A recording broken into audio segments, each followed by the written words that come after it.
Sa swimming, isa ang National Academy of Sports tanker na si Rihanna Coleman sa mga pinakamahusay na junior swimmer sa bansa at inaasahan na mapabilang sa ating national team sa hinaharap.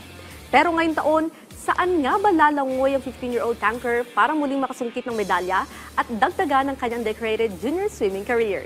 Yan ang ating alamin sa ulat ni teammate Daryl Oclares.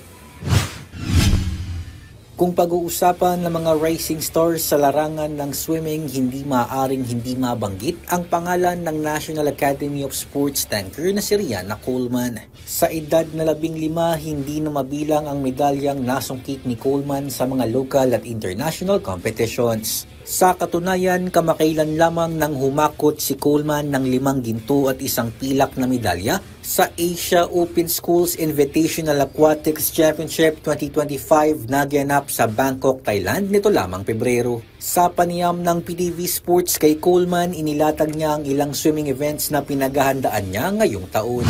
My upcoming competition is the qualifying for Palarong Pambansa and the national tryouts held on April. I'm training as much as I possibly can in a day, 2 to 3 times a day if I can, and I'm doing my best to also manage school and to have as much rest as needed.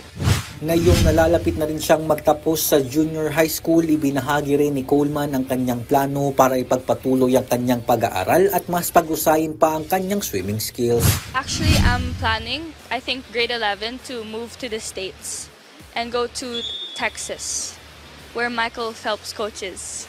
Sa murang edad, malinaw na rin ang kanyang pangarap na marating para sa kanyang swimming career. My ultimate goal is to become a gold medalist in the Olympics and to even qualify if possible if I can't make the medal. Daryl Oclares para sa Atletang Pilipino para sa Bagong Pilipinas.